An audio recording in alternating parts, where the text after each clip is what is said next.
We're all a little broken. And when you share your true self, you give others permission to do the exact same. This creates a space of mutual trust and respect where real growth can occur with you and the other individuals that you're around. Vulnerability is also about embracing, and so many people get scared of this word, and I know because I was one of them. Vulnerability is also about embracing uncertainty in life and taking risks. Listeners, I'm going to ask you right now, and I want you to write down in your notepads, your iPad, whatever you're using, are you a risk taker? The answer to that question is going to tell you a lot about who you are and your current relationship with vulnerability. Embracing vulnerability in your life is about saying yes to opportunities, even when you're not 100% sure of the freaking outcome that is about to happen. I hope you leave that laugh in. Welcome to Beyond Your Default. I'm your host, Liz Moorhead. As always, I'm joined by the one and only chaos demon, George B. Thomas. Seth, our producer, I am begging you, leave this all in because, this is going to be a different type of episode because you laughed in such a way before we started recording that it was both a threat and a promise. You were trying to tell me it was going to be a certain sort of way, and I said, we'll see. And I could see that you had a response, so I hit record. And as soon as you saw that 5, 4, the face that you made, I was like, yep, it's going to be a different kind of episode. All I said was that I thought it might be a better idea if you introduced the topic. What? Okay, you know what? Hello, everybody. Again, welcome back to Beyond Your Default. Let's just start with our usual housekeeping items. How are you today, George? Other than ready to burn it all down. No, I'm good. You're great. You're great. Yeah. I'm actually, I feel great today. I love this conversation. I think it's a really important conversation. Yeah, I'm excited. I am very excited. Mm-hmm. I don't trust you. Which means, of course, I trust you more than anyone on this planet. But today, dang it, we're talking about vulnerability, one of the most wildly important principles of Beyond Your Default living. And it's also the most wildly uncomfortable topics. So, of course, I feel uncomfortable going into this. Not in the usual way that I've talked about in the past, where I'm like, this is just something that makes me feel uncomfortable, the passage of time. Da, da, da. I wish people could see us right now. Yeah. We are both extremes of the vulnerability spectrum. Without a doubt.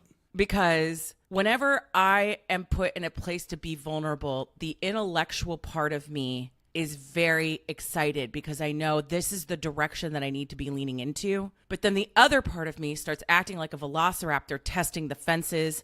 I start throwing out deflecting humor. I start being bossy and fussy, and you're just like... I'm just sitting here smiling. Yeah, you just got your virtual fireplace going on in the background. You're just, you're vibing. I am. I'm sitting here smiling, full of joy and happiness to give birth to this conversation. And it even brought me more great joy. And the reason I laughed, and before we actually hit record, is because I know what's coming. And I know what you said and what you wanted, and I know what's coming. And so I'm just happy. Good for you. Good for you. No, okay. All shtick aside. Yeah. I'm going to lean into this. I am going to trust that this is the conversation we are meant to have today. But instead of me talking about the importance of vulnerability and getting, Webster's dictionary defines vulnerability as, George, you have been talking to me directly about this topic ever since we started this podcast. But your conversations around it, particularly in the past couple of weeks and even in the past couple of days as we led up to this conversation, you've been louder in all the right ways. You've been passionate. And why are you so excited about this topic? Why does it matter? So first of all, I think that there is a ton of people who have issue with this. It is one of the things that we try to skirt by, and maybe because it's scary, but also maybe because we don't know the importance of it and how it relates to other things or correlates to other important pieces or pillars in our life. And Liz, here's the thing, especially for this Beyond Your Default journey that we're on, the reason that it's important, the reason that I want to talk about it is it's one of those messy middles that I've actually had to go through. I've had my own journey with vulnerability. And yes, there are some hot seat questions that Liz is going to ask me, but here's the thing. Let me give you the precipice story of this. This is probably 2014, and I'm sitting at the Cheesecake Factory with Tiffany Cavane and Marcus Sheridan. We're having a meal, and it's a meal like any other meal that you've ever had at Cheesecake Factory, meaning it was awesome. I'm all about those Southwest avocado egg rolls. Yes, those. My kids love the macaroni cheese bites, by the way. I love the Cuban sandwich and some sweet potato fries. Anyway, not why we're here. Yep. We're sitting there, and there was a major milestone coming up in my life. And this major milestone in my life was that I was going to give my first keynote speech, not a breakout session, keynote speech. And Marcus said to me, "You have to open your keynote with that." And I said, "You must be out of your mind, dude. There's no way I'm starting my keynote with that." He goes, "Trust me, you need to start with that." I'm like, "I'm not starting with that. I've been running from that for 25 years. Nobody needs to know about that." And he said these words to me, Cheesecake Factory. I'll never forget. He said, "Dude, until you learn how to embrace vulnerability, you'll miss the magic moments in life." And it hit a sort of kind of way. And so I said, "I hear you, but I don't know if I want to start with that." So I gave it some thought. It was like 2 weeks later. I get to Minnesota to do Minbound and do my first keynote where I'm talking about marketing and HubSpot, ROI, and all of the nerdy stuff that I do in daily life. And they introduce me. I step on stage. I pause for a minute. By the way, that pause, people might have thought it was for dramatic effect. It was me internally going, am I really about to do what I'm about to do? Like, are you stupid? Like, you are about to let the world know about your inner idiot. You are about to let the world know about your darkest secret. You are about to let everybody know why they shouldn't listen to you for the next 45 minutes. And then I pressed the clicker, and it was a black screen, and it was white text. And it said, "I'm a high school dropout." And the audience started to laugh, to which then, in the mic, I said, "No, I'm a high school dropout." There were a lot of less laughs, but still some uncomfortable giggles happening. And then I said, "I'm a high school dropout. Let me tell you why." And you could hear a pin drop. And for the next 2 to 4 minutes, I talked about how my math teacher told me I would never amount to anything and how I believed him and how that dramatically changed the belief in what was possible and what I could do. My fears that somebody in their life had told them something around that professionally or personally, and to hear what I'm about to say and to do what you need to do after this keynote, you're going to have to embrace getting past those moments. Liz, for the next 35 to 40 minutes, you could hear a pin drop, and it was magical. But it was only magical because I embraced this power of vulnerability, of letting people know that I'm messy, that I'm human, that I'm real, that I have my own journey, instead of trying to get on stage and look like this perfect, polished professional speaker. Immediately, they could connect with me. And some great things happened, by the way, after that. Like, first of all, one of the HubSpot employees came up to me and said, "Don't ever do that again." I said, "Why?" He said, "Because I felt like a butthead because I was one of the people laughing at first." I go, "I can't control how you interact with what I say, but I can tell you right now the way I feel, I'm going to do this for the rest of my life." I had a lady who came up, you know how you shake hands and give hugs? And she was like, "Man, I want you to know I really connected with your math teacher story." And I said, "Thanks, I appreciate it, because you're trying to be nice to people." She goes, No. I don't think you understand." She said, "For me, that was my mother." We sat there for 15 to 20 minutes and we talked about life and forgiveness and family.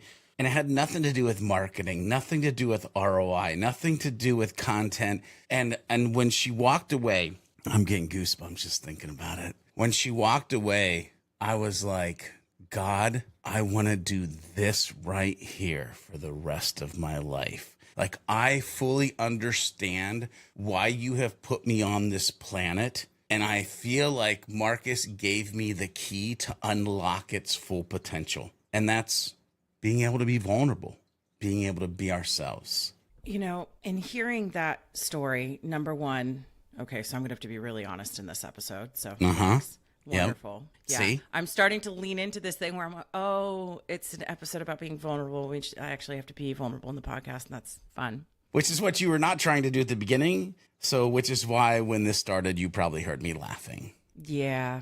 You know, when you introduced this topic, you said at the start of this, a lot of people struggle with it. And I know we're going to be talking later on in this conversation about the whys behind it. But, you know, when I think about my relationship with vulnerability, it is not just I struggle with it. I fundamentally shut that part of myself off for decades. So if we want to talk about what my relationship with vulnerability looks like, I'm going to share some things here that I talked about somewhat in the abstract, but it's usually something I don't speak to very explicitly. And this is part of why I'm not vulnerable about these things. Because sometimes when you have to be vulnerable about things, it forces you to talk about things where the immediate concern I have in my head is, will people think I'm trying to get pity? Will people think differently of me when they know these certain things about me? You know, there are all of these little mental trappings that can appear or show up as resistance to being vulnerable. But if we were to turn the question on me, right? Like, how has my relationship with vulnerability changed over the years? Well, we have to start with the fact that I grew up in an environment where I could not be vulnerable. I grew up in a very verbally and physically abusive environment with a parent who had bipolar, but was also an alcoholic. So any treatment that person was getting, it was completely undermined. So from a very young age, I had to take on a caretaker role because I was either in an environment where emotional expression was not a safe thing for me, or I had to be a kid who acted like a parent. So vulnerability was just not something that was really programmed into my DNA at a young age. As I got older, what's interesting about my parents is that I'm an elder millennial. I was born in 1982, but my parents are not baby boomers. They are actually older than that. They were silent generation parents, which is a much different temperament.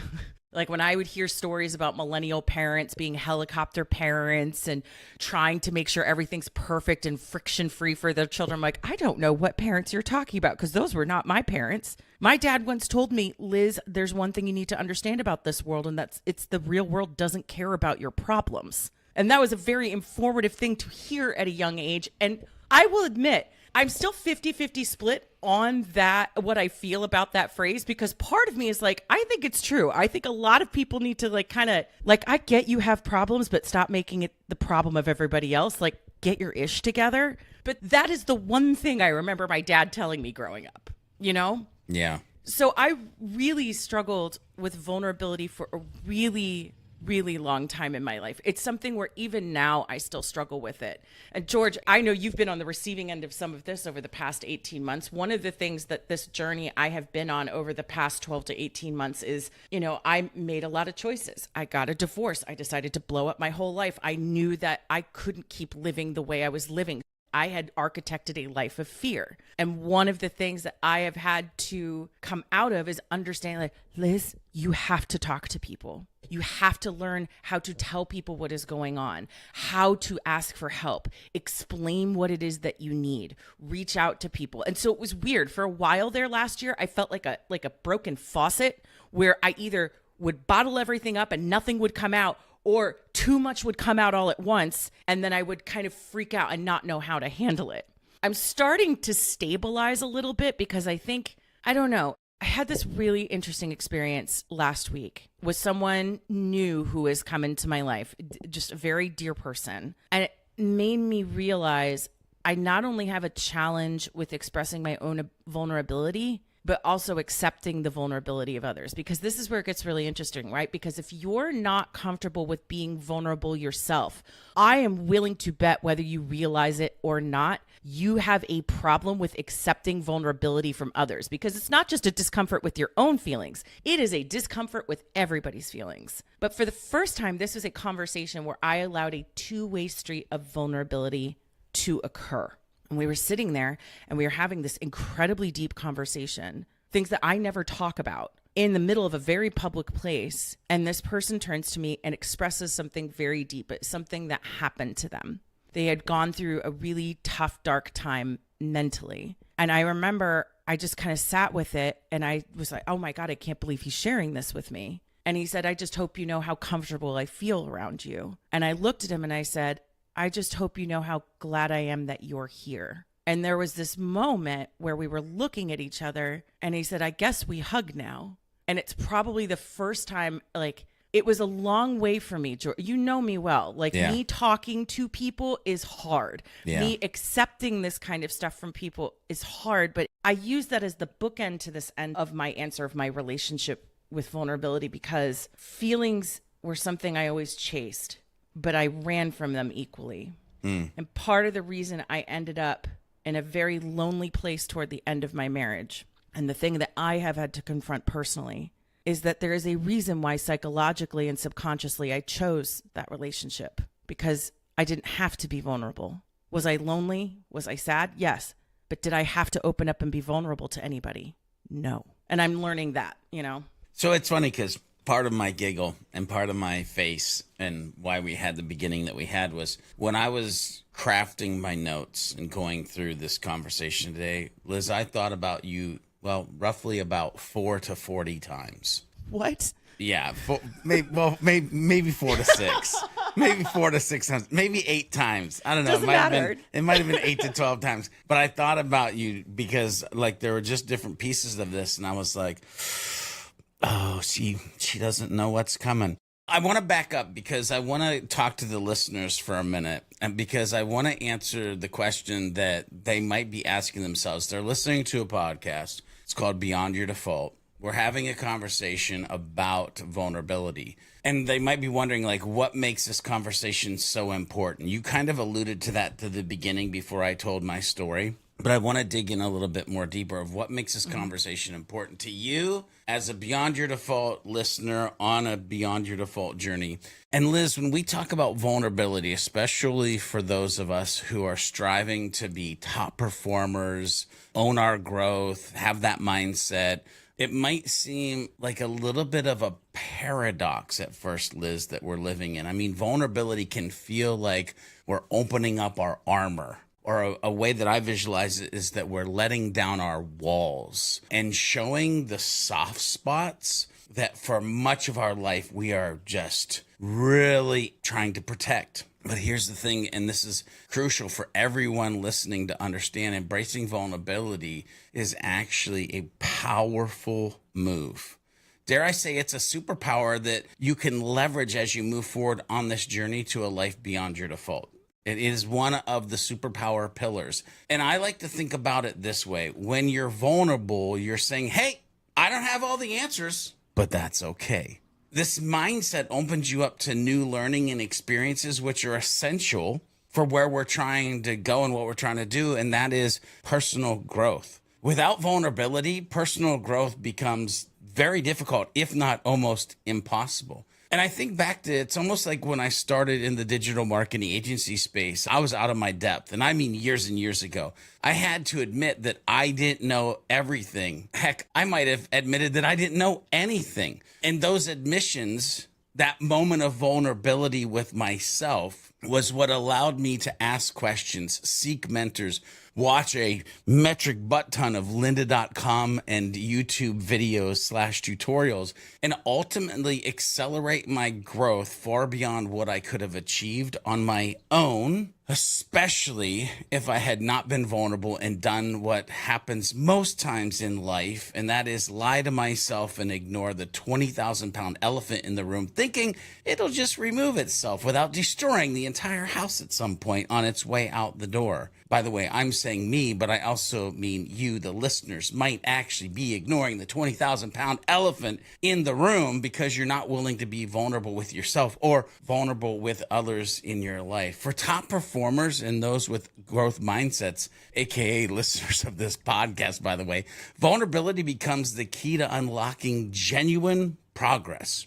It allows you to connect with others more deeply, leading to a better collaboration or collaborative and innovative world that you live in. Think about the last time, by the way. If you have to close your eyes, close your eyes. But I want you to think about the last time you were part of a team where everyone was open about their fears and weaknesses.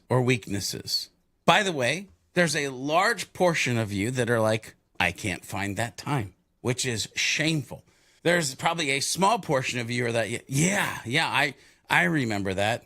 Wasn't there a deeper sense of trust, a greater collective drive to overcome the challenge? Didn't it just feel better? Didn't it feel right? Okay, you can open your eyes. But again, there's those two polar opposites. And the funny thing is, even if we know how right it felt and how great it was, getting back there seems to always be difficult. Not to mention, Liz, owning your vulnerability can lead to a more authentic life. We've had these conversations. It helps strip away the facade, or what I like to call masks, that we often feel compelled to uphold. I'm going to start a set of hashtags. Hashtag no masks allowed. Hashtag beyond your default journey. These need to be a thing where we just talk about being our authentic self and being able to leverage that or enable that through this idea of vulnerability as a superpower, vulnerability as the thing that leads you into being the victor of your life. When you're real, or better said, when you're honest with yourself and others, there's a kind of freedom that comes with it, a freedom to be yourself fully. No, and we might have mentioned this on the podcast before, be your whole ass human self. By the way, this authenticity is a magnet. I mean, it is magnetic when you can embrace this and become this person. It attracts opportunities and people who align with your true self. And honestly, I think vulnerability has been a silent partner in my success in life, because it's been my ability to lean in and understand, since that conversation with Marcus, of the power of vulnerability. So listeners, if you're aiming to live your best life or foster an ownership mindset, start by embracing this topic that we're having and jot down notes. Get everything out of the next sections that we're going to talk about around being vulnerable or vulnerability. Let these hopefully next 35 minutes teach you, change you, lead you to your authentic strength, because it's not about being weak. It's about understanding where your real growth can happen. And trust me, as a guy who has gone through this, leaning into your vulnerabilities is where you'll find your most incredible power and ultimately your personal, professional, and relational success that you're looking for. George, I love everything that you're saying, but word nerd alert. Yeah. Before we get too far into this conversation, I think we need to circle the wagons and get very clear on what our shared definition of vulnerability is. So when we say vulnerability, what do we mean? I love this. I think this is a great question. I think, Liz, that starting with the basics around any conversation is always a smart move. And when we talk about vulnerability, we're really exposing ourselves to the possibility of being hurt or judged. Sounds great, right? But fundamentally, that's vulnerability. Thanks, I hate it. Yeah. People are like, and just stop the play button. But if you cut it down to its core, it is really about the ability, or even sometimes, dare I say, willingness to expose ourselves to the possibility of being hurt or judged. Most of us mere mortals immediately think, yo, no, I'm good. Even just your response right now was that. But it's about letting down our guard and showing our true selves, including our fears, hopes, dreams, and limitations. It's really that raw, honest state where you're open to both. Ladies and gentlemen, did you hear that? Open to both good and bad. So many times we're just trying to show all the good, all the good, all the good, but open to both the good and the bad that can come from genuinely connecting with others and facing new challenges in our life. Liz, can I break this down a little bit more? My dude, go for it. Okay, because I think it's crucial for the listeners, you, me, to understand the depth of vulnerability, to harness it and to harness its power. Imagine that you're at a conference about to give the biggest presentation of your career. This might sound familiar. Feeling vulnerable in that moment isn't just about fearing that you might forget your lines or that your tech might fail. It's also about stepping into the spotlight, sharing your ideas, and the risk of criticism on the words that came out of your mouth. It's about the possibility of not living up to your own expectations or those of the audience. But here's where the magic happens. When you embrace that vulnerability, you're not just saying, here I am, flaws and all. You're also opening the door to genuine connections. Here's a dirty little secret. People relate to imperfection because it's the human condition. This is why I had the conversation with the HubSpot employee and with the lady about her mother, because it was the imperfections that created the condition for the connection. We're all a little broken. And when you share your true self, you give others permission to do the exact same.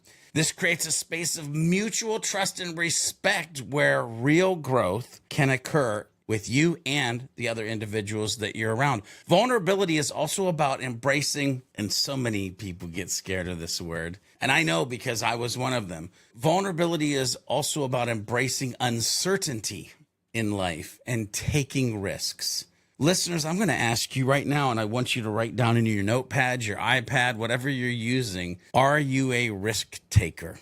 The answer to that question is going to tell you a lot about who you are and your current relationship with vulnerability. Embracing vulnerability in your life is about saying yes to opportunities, even when you're not 100% sure of the freaking outcome that is about to happen. Ladies and gentlemen, this podcast, not sure. My business, not sure. Hiring and leading humans, not sure. Having kids, not sure. Getting married, not sure. You know how many decisions I've made and I'm not sure? You know how many things that I have just had to hey, here we go. And this aspect is essential for those of us who have a growth mindset or are trying to build a growth mindset. We understand that failure isn't a reflection of our worth, but a stepping stone to a greater knowledge and capacity.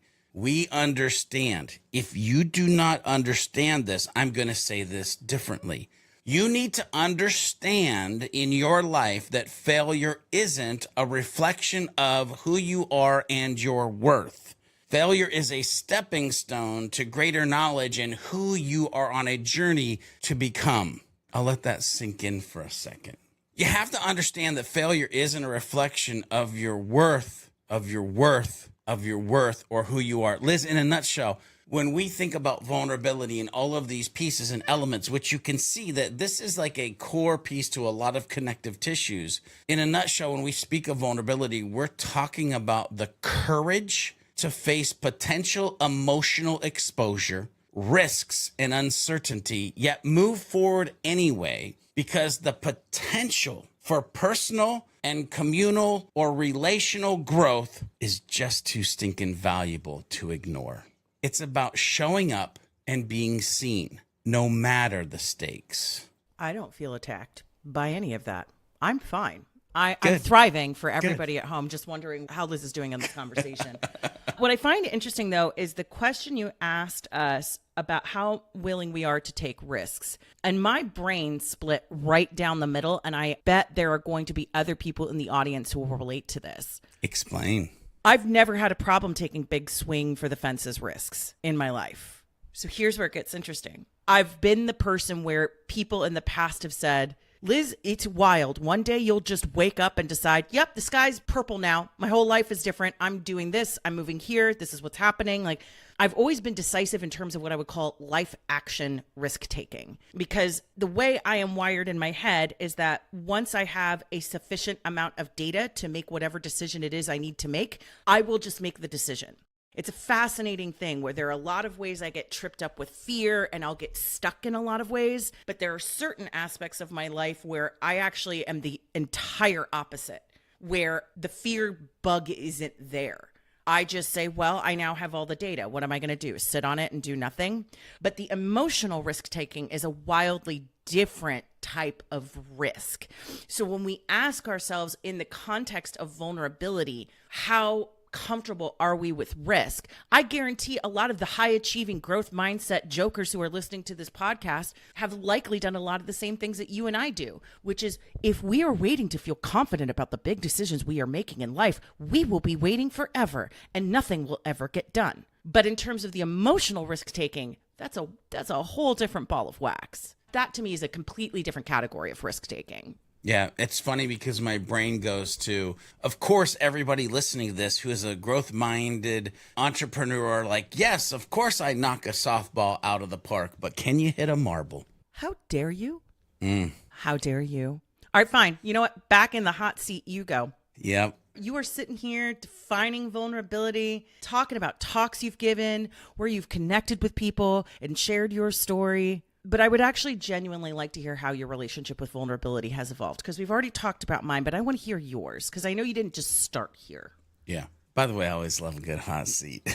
Yeah, we do. Nice and toasty. And this one is extremely toasty because, ladies and gentlemen, I used to be a card-carrying member of Masks Are Us. I was real good at hiding who I was and not stepping out into the real area or potential to possibility and success in my life. I was more than willing, almost strived to just play it safe. As a guy, by the way, this conversation of being vulnerable can be real tough, real quick. I'll talk about that in a little bit, but sometimes when you're growing up as a guy, you hear the word vulnerable or vulnerability and you think weak or worse yet, sissy.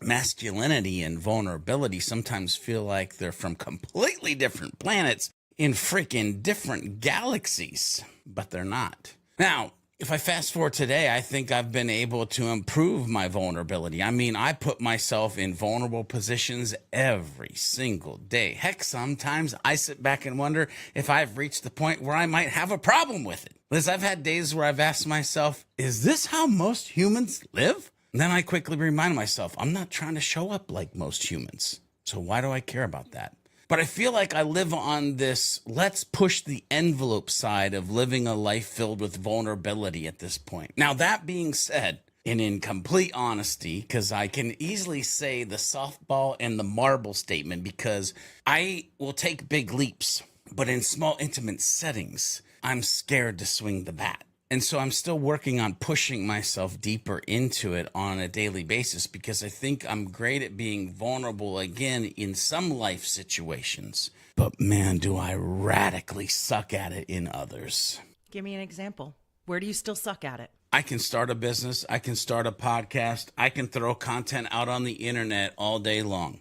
To have an intimate conversation with a friend or family member scares the absolute ish out of me most times. Because I know how messy I am and how messy I've been. And to think about allowing somebody else the space to be messy, I don't need more mess in my life, but I do. Because it's when we actually get into the mess that we become the best. But I still struggle with that piece of it. And I know that, Liz, your brain might be exploding because you see me with people and you see what I do and you see the conversations that I have. But what nobody can see is the internal spinning of the wheels and smoke in the brain that is happening when I'm forcing myself into those moments. And what they can't see is the times that I have probably blatantly just run from allowing that conversation or moments to happen in my life. Do you think you're the only one who feels that way? No. I know that. By the way, I'm not beating myself up about this. I just know that there is always room for me to grow in this. And what's funny is sometimes when I say that, I know there's growth, but I don't know the direction of growth. In this case right here, not only do I know that there's growth, but I know what direction the growth needs to be in. Why is it messy, though? Humans are messy. What are you talking about? Like we're all broken. We all have our ish. We're all just trying to make the best out of what we have been born into, created, bad or good decisions we've made. We are these crazy thinkers, massively emotional beings. And when you have the vulnerability to open the door and let somebody start to dump, you're curious if it's going to be a great victorious moment, or are they just unpacking their laundry list of how their life sucks? And sometimes I'm like, I just can't. I don't want to. Anyway. George, this gets into the part of the conversation that I think is critically important for us to have. It's where I usually meet the most resistance. It's where I can't understand if I'm being vulnerable or if I'm being something else. So when I ask you what vulnerability isn't, what comes to mind? And most of all, why is it important for us to understand that difference? Man, this is like you know how you got like a teeter-totter and there's like the centerpiece? Without the centerpiece, the teeter-totter doesn't exist. This understanding is like that center piece. So I want to start with a dope quote, by the way, because when we do research, you throw some quotes in, and I have to be honest, you knocked it out the park with these two quotes that you put in there. So first quote that I want everybody to kind of jot down on their notes is, there is a difference between vulnerability and telling people everything about yourself. Vulnerability is a feeling. Telling everyone about yourself is just facts and details. And that comes from Simon Sinek. So Liz, let's clear up some common misconceptions about vulnerability, because getting this right in my mind is critical to using it effectively in our personal and professional and relational lives as we move forward. First off, vulnerability isn't weakness. As I alluded to earlier in the podcast, this is a huge one to unpack. Often people think being vulnerable means you're opening yourself up to being wounded, as if it's a chink in your armor. But in reality, it takes a tremendous amount of strength to say, here I am. This is my truth. These are my challenges. And I mean, that takes a lot of strength. It's not weakness. Think about it. Doesn't it require a lot more courage to show your true self than to hide behind a mask? Punchline, the answer is yes. So stop doing it. Anyway, that strength, that courage to be vulnerable is a powerful driver of growth and authenticity. Now, this next one is huge, especially in a world filled with social media platforms. Vulnerability is also not oversharing.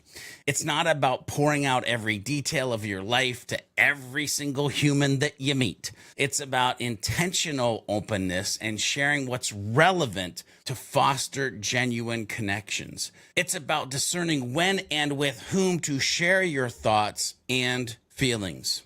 Liz, I have these strange moments in life where I will be going about my day in a normal manner, and somebody will be saying something, and all of a sudden it is like a freight train enters my brain, and I will literally hear tell this story, say this thing. And it always, to me, has now become this almost, if I hear that, I know I'm supposed to share, because it is contextual to the thing that they're dealing with or the thing that they're saying, or it's something that is going to help them unpack and understand something to move forward. Now, did I just in the middle of them speaking start to talk about my new medication, my compression socks, and the fact that I have a bunion on my big toe? I don't have a bunion on my big toe, by the way. I'm just throwing that out as comedic relief. No, it was contextual to what was happening in the moment. And I love that, by the way. But sometimes that gets scary, because you're in a situation where you're like, but I don't want to share that story. I understand that it might help them, but it's going to hurt me to relive, to reshare. But what's nice is you can get past that and just become a vehicle to share your stories to help people reach the success that they're trying to reach. So it's about, though, in those moments for me, because, by the way, there are times where I'll just be like, shut up, George. I know that's your default story. When you hear somebody say that thing, today isn't the day. They're not ready. So it's about discerning when and with whom to share your thoughts and feelings, and understanding this helps maintain professional boundaries and personal integrity when you can lean into it. Additionally, vulnerability isn't about seeking sympathy or playing the victim, by the way. And if you have trouble with this one, make sure you go back and listen to episode 22, which was the victim versus victor mentality episode. Super dope episode. Absolutely love it. But being vulnerable is about being open to growth and connection. It's not a bid for attention, but a step towards understanding and mutual respect. When you approach vulnerability with the goal of bettering yourself and perhaps others, rather than just getting something off your chest, you turn potential struggles into lessons and opportunities. By the way, two things that every human should be desiring more in their life are lessons and opportunities. Also, Liz, I love the fact that you asked me why it was important to know the difference between what it is and what it is not. I mean, this is the center of the teeter-totter. Understanding the distinction between what vulnerability is and isn't helps in making sure we approach it in a healthy, constructive way. Vulnerability has the ability to be a double-edged sword, and I need you to know that. It has to be used for good, not for evil. It can never be manipulated. I mean, it can be. It shouldn't ever be manipulated. Knowing what vulnerability represents can empower us to engage with our environments and relationships more deeply. It helps us navigate when to be open and how much of ourselves to share, leaning to meaningful interactions and more authentic life moments, not noise and nonsense. So when we harness vulnerability correctly, it becomes, Liz, you ready for this? I'm ready. Are you ready? I'm ready. It becomes a catalyst for courage, resilience, and ultimately transformation, both personally and professionally. Heck, Brene Brown and the other quote that you shared may have said it the best. The intention and outcome of vulnerability is trust, intimacy, and connection. The outcome of oversharing is distrust, disconnection, and usually a little judgment. That's my answer for the difference between the two and why it's important to understand the difference. You know, I love what you shared there. I think this is where I've personally gotten tripped up in the past, because even now, when I think back to the beginning of this conversation, there's still a part of me going, should you have shared all that? Should you have shared all, even though intellectually I knew it was important to the conversation, even though intellectually I know it's part of the conversation, I think depending on what your relationship has been shaped to be with vulnerability as you've grown up, you may accidentally think something is oversharing in a way that will create distrust and judgment, when in reality, being truly vulnerable will always require some element of, okay, you have to jump. You have to put yourself out there. And when I think about the conversation I had last week with my friend, it reminded me, you know, when we think about the moments that really move relationships and connections forward, it's not just the fun memories, although the fun memories are great. It's the, like, if we look at our relationship as an example, right? Like, we have our professional relationship, we also have our personal relationship. But when I think about the moments that really moved us forward or helped strengthen that connection, it's the knowledge that at 3 p.m. on a Sunday, when everything was blowing up in my life, I could call you and say, this is about to be a very ugly phone call, but I need to tell you what's going on. Or when I think about us running into each other at the airport at a very interesting time in our lives where we were both about to jump and make some very big changes. When I think about the people who I'm closest with in my life, the moments that moved us forward, the moments that not only moved us forward, but brought us closer together, were moments where you kind of have to accept that the wrong person might see this as oversharing. The right person will understand this is where we're at. Yes. And well, you unlocked my brain in a direction that I wasn't sure that I wanted to go, but I'm positively sure that I'm supposed to go in this moment. So I'm going to be a little bit vulnerable. I have historically tried to salt and pepper some conversations around spirituality into this podcast, but not make it be a spiritual podcast. Mm-hmm. Liz, you jokingly talk about your inner cupcake. For those who don't know what the inner cupcake is, it's my little agnostic way of, I don't know if it's intuition, the divine, or whatever. She wakes up and is like, you go here, you make this call, you do this thing. She's loud. Yeah. I too have an inner cupcake. I've never called it an inner cupcake. I call it the Holy Spirit.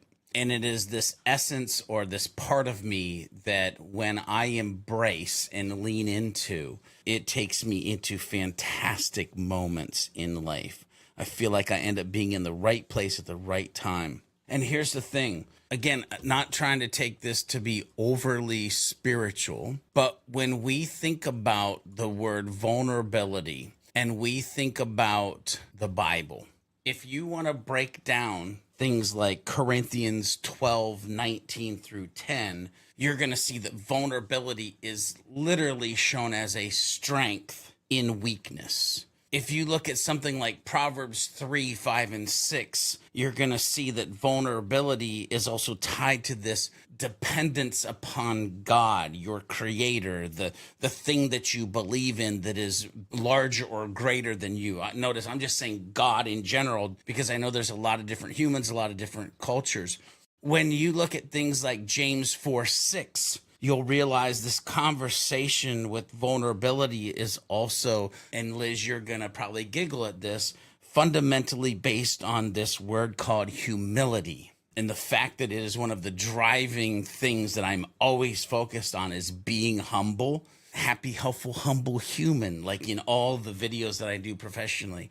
When you look at Psalm 62:8 and you realize vulnerability is talked about in this light of emotional openness, Galatians 6:2, and here's the crux of it all. Vulnerability is this level of compassion and support for others, aka leaning into the servanthood that we've talked about so many times on this podcast.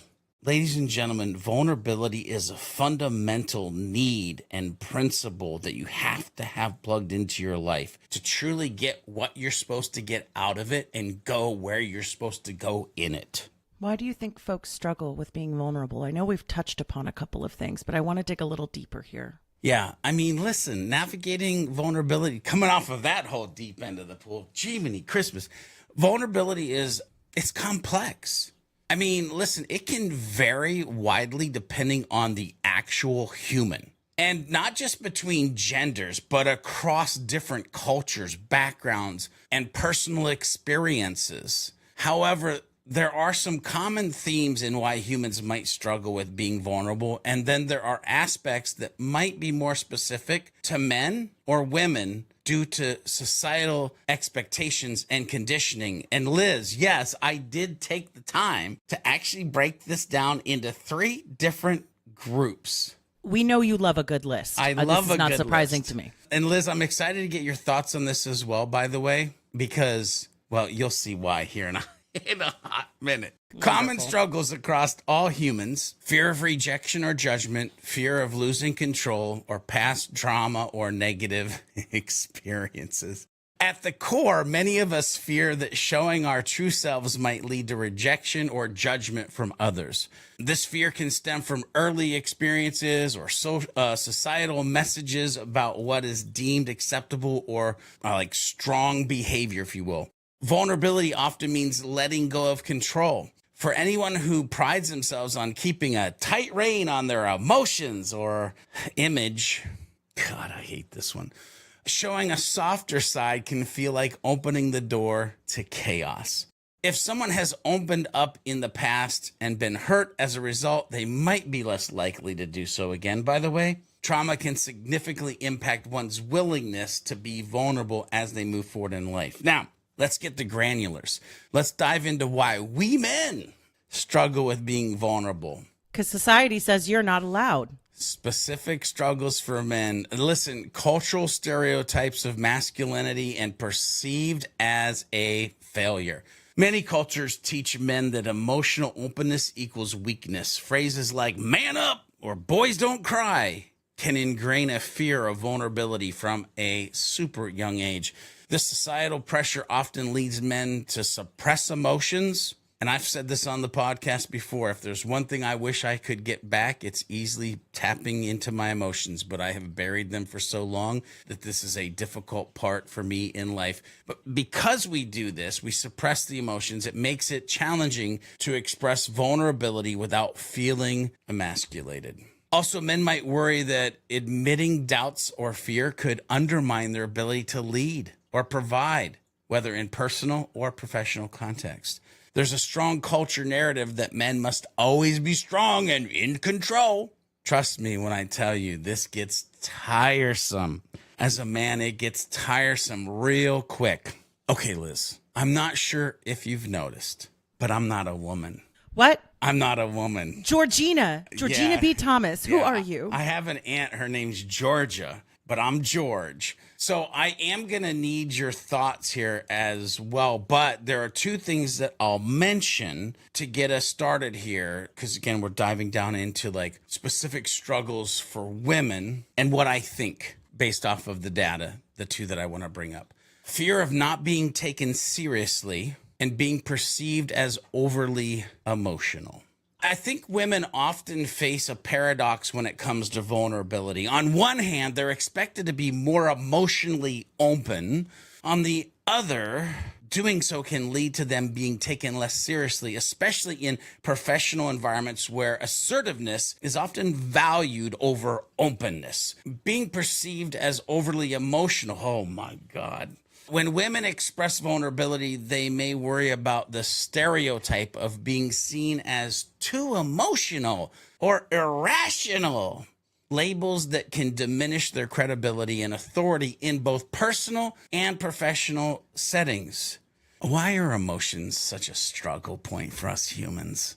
Listen, recognizing the unique challenges that different groups face regarding vulnerability allows us to foster a more supportive environment for everyone to express themselves. But it comes back to one word, which is empathy, y'all. This understanding helps create relationships and work cultures in which emotional honesty is valued as a strength, not a weakness. For men, breaking down their barriers to vulnerability can lead to richer, more fulfilling personal relationships, something we all should be seeking, and a healthier approach to dealing with stress and challenges, something us men like to look like we're great at. But let's be honest, close the door if you have to.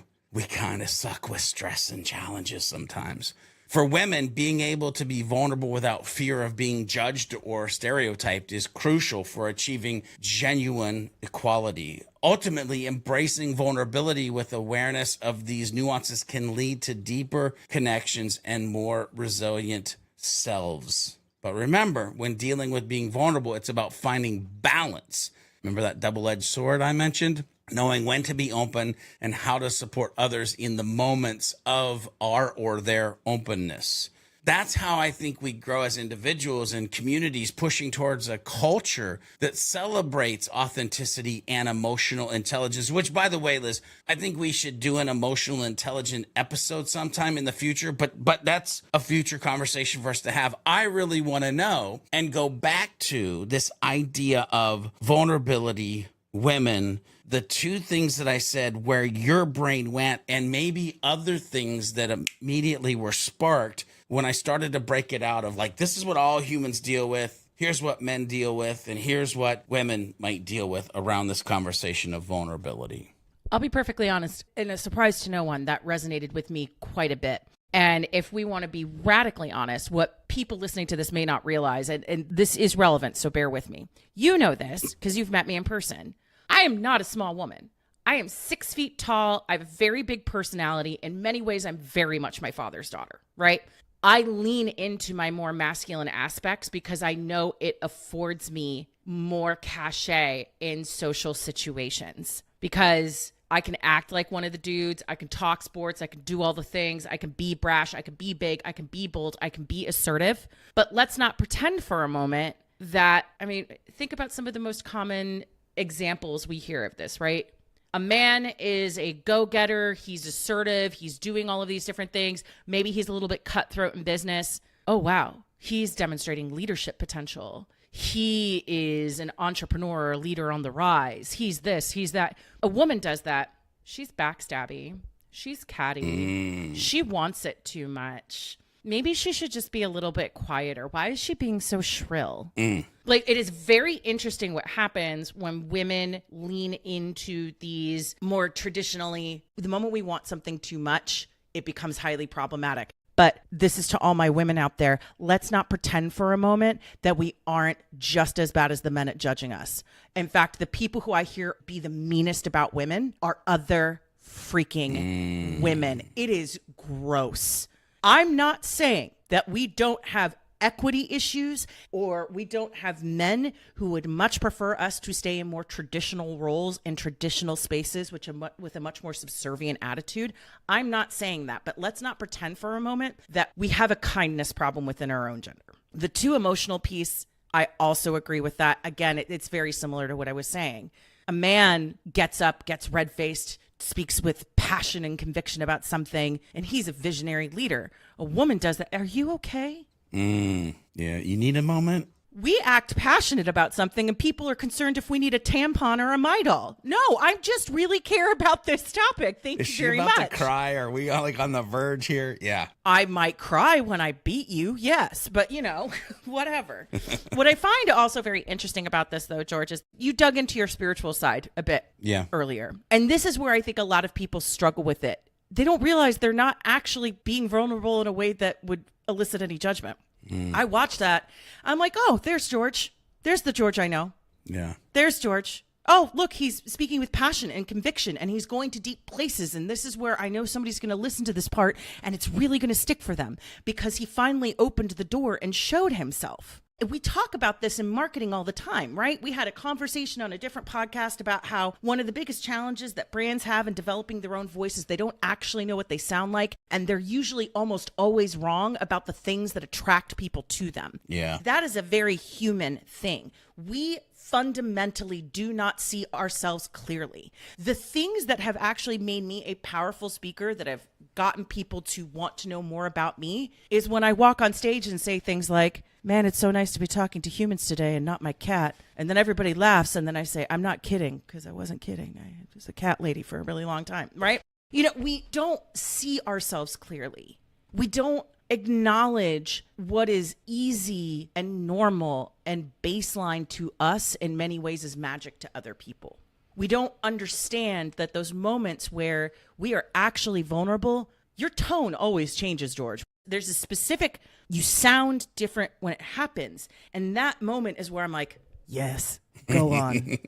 Do it. You know what I mean? Like, that's where my brain goes with all of these things. What I also find fascinating, and I have to point this out for the men before we go on to our next question, is that one of the things that I find incredibly frustrating is that I have a lot of female friends. But one of the things I always find very upsetting is where one day they'll be talking about wanting their man to be more vulnerable. And the next day I'm hearing a story about how he was actually vulnerable and man up. He cried. Yeah. Such a deeper conversation. The last piece I will say about this is that we have to acknowledge, George, that you and I come from a very deep place of privilege on this issue.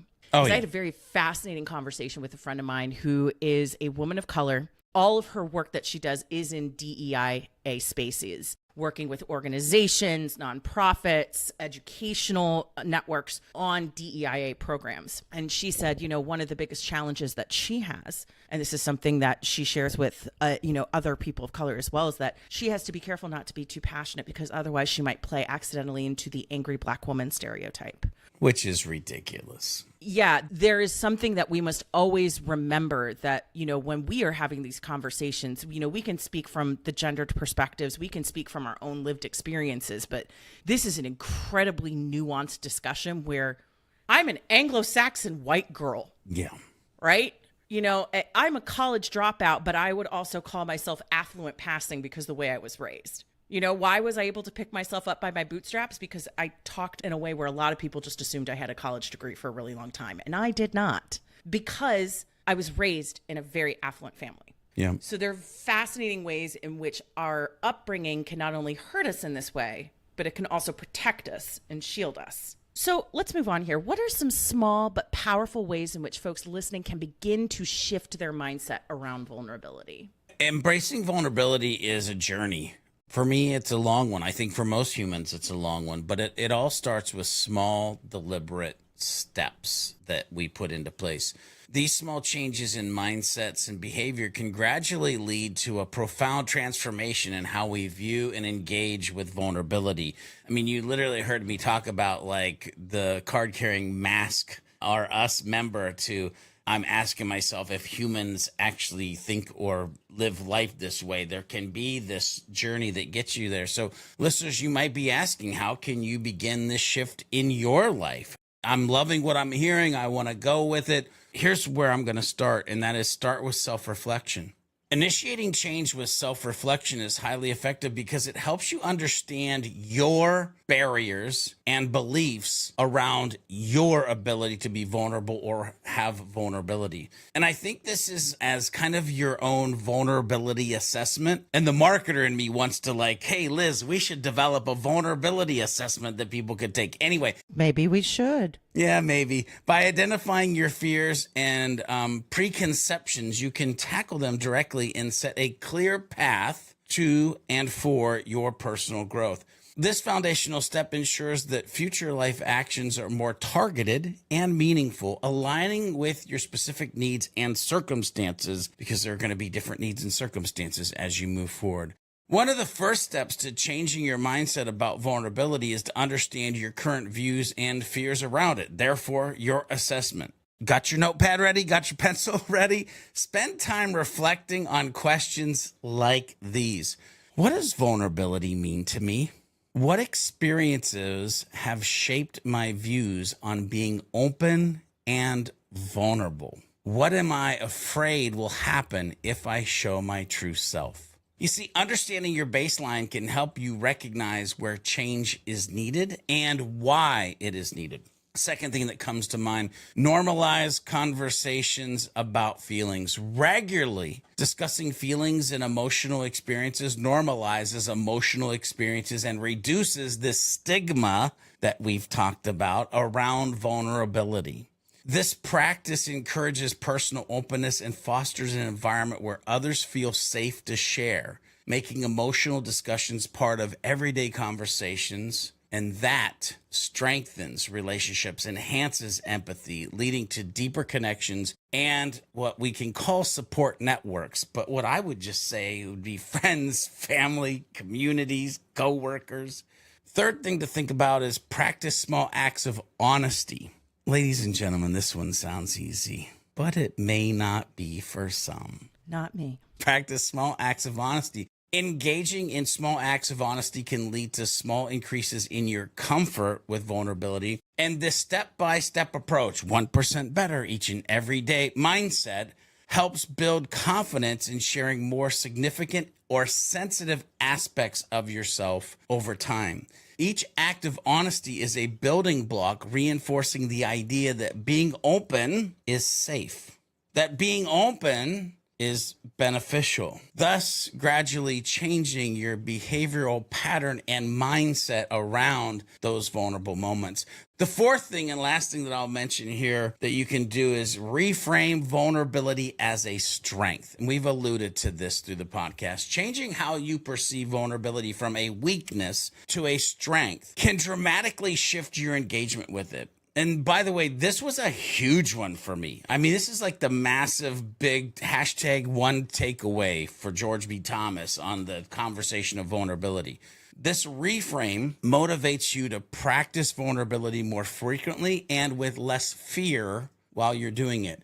By the way, if you have a problem with fear, you should go check out the episode we did on fear. Anyway, recognizing vulnerability as a courageous act encourages both personal bravery and inspires others around you, creating a positive feedback loop that reinforces this new perspective that you're trying to plug into your life. This literally is the snowball effect, meaning once you get this ball rolling, it's going to roll right down here. You know what? Actually, I do want to talk about one other piece. I said the fourth one was my last one because I think it's so dang important that we not forget in our lives to practice empathy. And there's a difference, by the way, of just being an empathetic human and practicing empathy on purpose. Empathy helps you connect with others and deepens your understanding of the human experiences, including your own. Another question for you listeners: how empathetic are you with yourself and your own life? Because usually when we talk about empathy, we have it as an external conversation. Do you actually ever think of it as an internal conversation? Anyway, practicing empathy makes you more receptive to others' vulnerabilities, making it easier to share your own. This mutual exchange enhances relationships and builds a supportive community. Again, when I say that word, I don't want there to be any disconnect. Builds a supportive family group, friend group, coworker group, human group that values openness and authenticity. These ways of thinking about this can shift your mindset around vulnerability, are powerful because they address both internal changes, self-reflection, and reframing vulnerability, and external actions, normalizing emotional conversations, practicing honesty, empathy, and creating a balanced approach. Because remember, double-edged sword. Remember, teeter-totter, creating a balanced approach to embracing vulnerability for you as you move forward on this journey of a life beyond your default. Each step builds on the other, leading to a more profound transformation in how vulnerability is viewed and experienced in your life. Okay, I'm going to be perfectly honest. You've made a lot of demands of us in this episode. Be vulnerable. How empathetic are you to yourself? Talk about feelings and experiences. My favorite things. Love doing that. Open yourself up to potential judgment. What's the benefit? What's the payoff here? Asking for a friend. By friend, I mean me and our audience. The benefits that come from embracing vulnerability are huge, by the way. Embracing vulnerability offers tons of benefits, both in terms of personal development and also in fostering deeper, more meaningful relationships, which, by the way, is something we all should be looking for. I want to hit on what I think 4 major benefits are here. Benefit number 1, enhanced self-awareness. Self-awareness is foundational in personal development. You are into personal development. You are listening to the Beyond Your Default podcast. By understanding your emotions, motivations, desires, and fears through vulnerability, you gain valuable insights that guide your decisions and actions more effectively. This deeper understanding leads to a more authentic life experience where you're better equipped to align your actions with your actual values and goals. And that, ladies and gentlemen, is a sweet spot in life, by the way. Benefit number 2, increased resilience.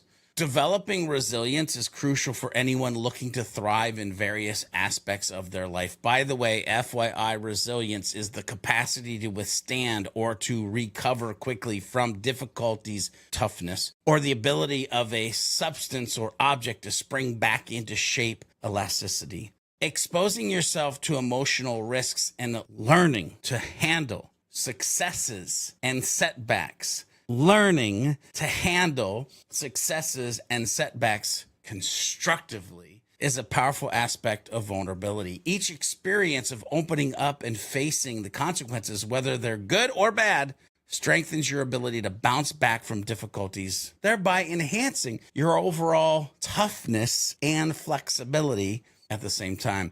For this journey beyond your default, you have to have resilience. You have to be resilient.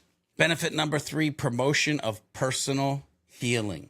Vulnerability can act as a catalyst for healing by bringing hidden wounds to the surface where they can be addressed. Liz, your family. George, your math teacher.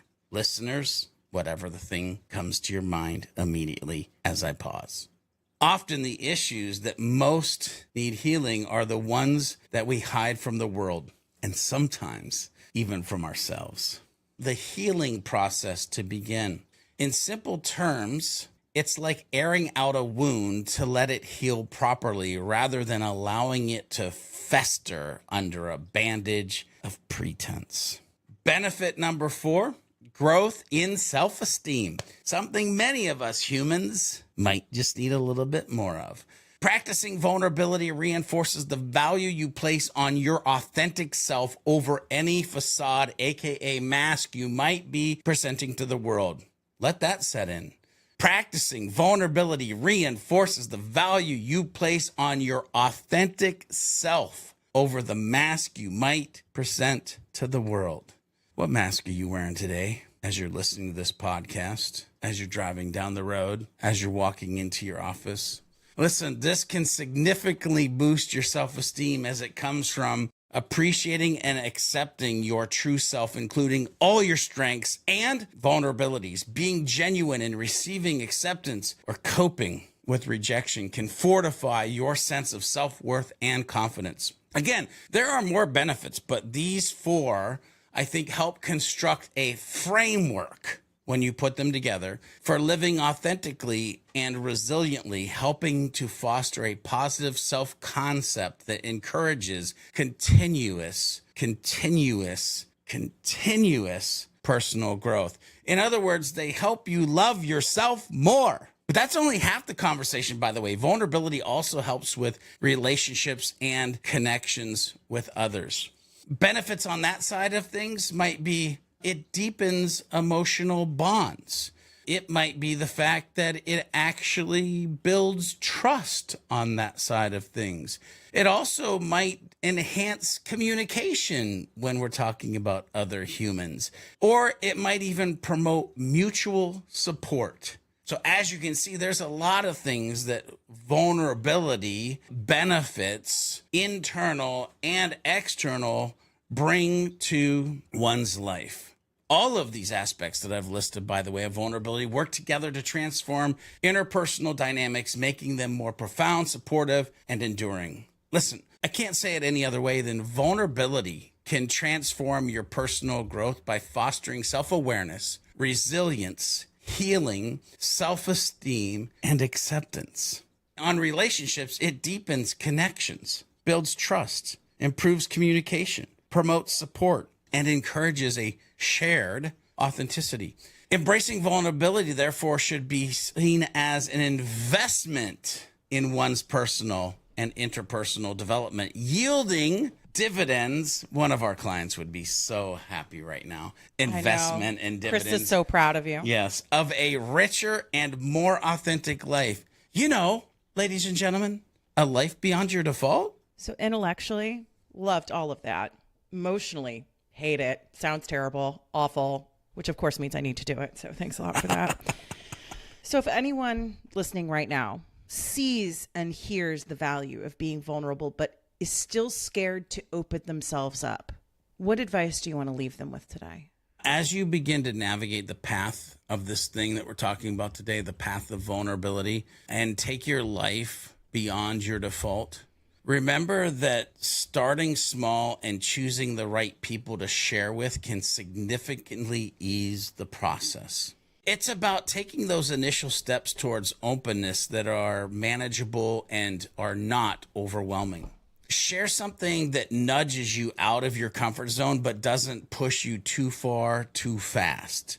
Maybe it's expressing an opinion that you usually keep to yourself. Or maybe it's admitting you don't have all the answers in a group discussion.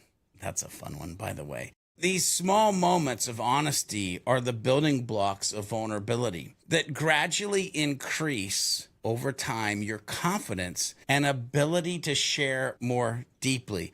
It's like the zero entry pool. It's real easy to get into, and before you know it, you're at 12 foot. Again, or I could use the snowball effect. It will happen. Equally important is the circle within which you choose, though, to be vulnerable. Not everyone needs to know everything about you. It's essential to identify those individuals in your life who have earned your trust through consistent supportive behavior. There are the people who handle your shared thoughts with care and respect. Use your emotional judgment with this one.